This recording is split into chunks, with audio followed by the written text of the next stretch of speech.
When Overwatch 2 was first announced at Blizzcon 2019, it seemed more like an expansion pack rather than a sequel. I mean, the goal of Overwatch 2 is to be a true successor to the first iteration of the game.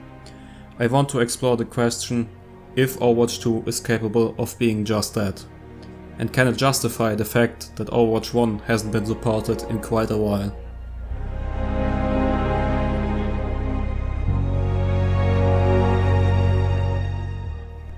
Hey guys, my name is Domgar and welcome to my channel.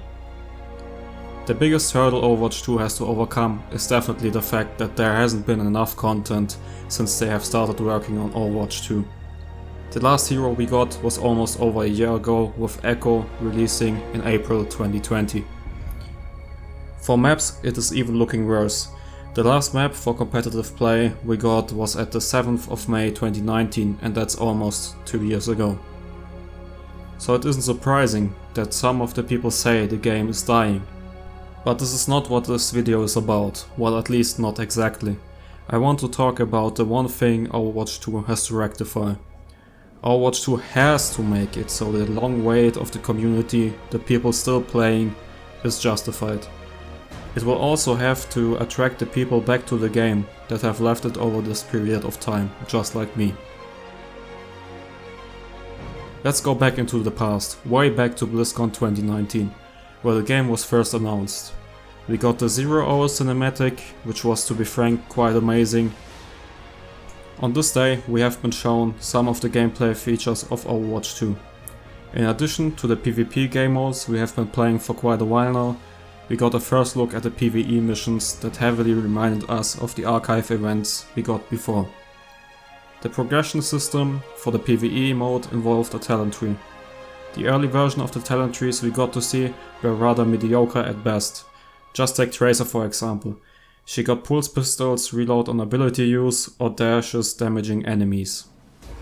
And I wasn't the only one to find these abilities quite lacking, because they don't alter your gameplay style enough to make them feel different. In the BlizzCon 2019 demo we got to see the co-op mission in Rio de Janeiro. It featured in-game cutscenes, scripted events throughout the mission. While the graphics and the general character design has made a huge step forward, the enemy variety we got to see felt a bit lackluster as well. Almost all enemies behaved in the same way, and elite enemies just either dealt more damage or were total bullet sponges. After all, what we got to see was a vision of what the developers wanted Overwatch to be.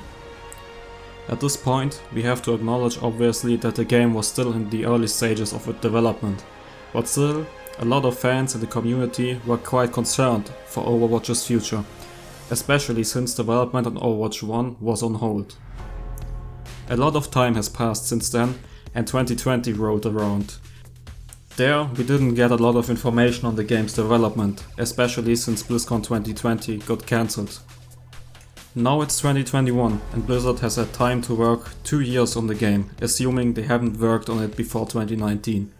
And it seems like Blizzard has listened to the community and has since then drastically improved Overwatch 2. Let's talk a bit about that for a second. At Blizzconline we got a good look at the new maps featured in Overwatch 2. We got to see India, Rome and New York. While we don't know what the India map is going to be used for exactly, we know that Rome is utilizing the new game mode push and New York is going to be a hybrid map. Rome focuses on an ancient look with futuristic elements. New York on the other hand takes a drastically different approach. It is inspired by a 1920s Art Deco style, with pizza places and fire stations alongside the older architecture. The devs have also been experimenting with the multiplayer mode. They try to incorporate passive abilities for each category of heroes. Tanks for example will have increased knockback reduction, and shooting them might fill up your ultimate charge less.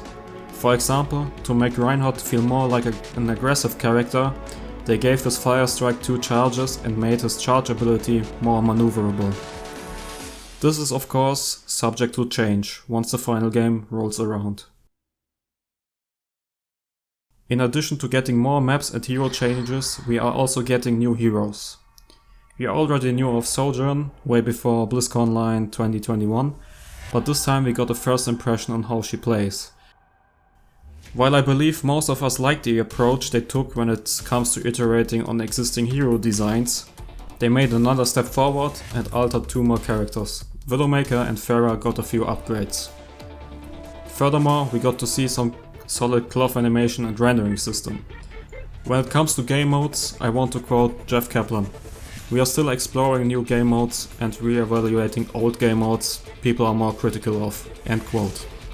So this hopefully means the days of playing 2CP are long gone.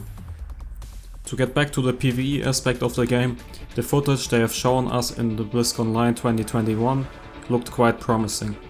Back in 2019 we only got a demo of 1 mission, but according to their presentation we are going to see more variations in the co-op missions, for example, depending on which heroes you are going to pick or what the objective of the mission is going to be.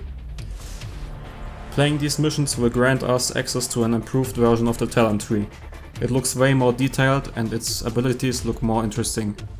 We saw Reinhardt, for example, get an icy version of his fire strike, and there will be talents that will add an electrifying effect to your weapons, for example. Also, getting back to the enemy behavior and variety, they have improved on that as well. If you shoot enemies, you will get better feedback of what's going on in the battlefield. There will be stronger visuals when it comes to the effectiveness of your weapons. Enemies will now have insane knockback and will also collide with each other. We got to see a lot of different enemy types now. There's, for example, this lady that pulls you in and knocks you on the ground if she's not interrupted by your teammates. There's also this walking bomb, which will transform and deal massive damage to the objective if you don't manage to take it out in time.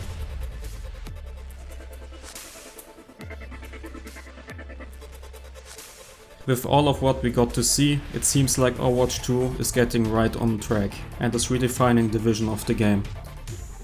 What I'm definitely most excited for is the way they are going to tell Overwatch's story with their new tools. Previously, the story was mostly told outside of the game. To get back to the question from the beginning, since the developers have 1 or 2 more years to enhance the game, I'm truly optimistic that Overwatch 2 can become something great. And time will tell if the long wait was justified.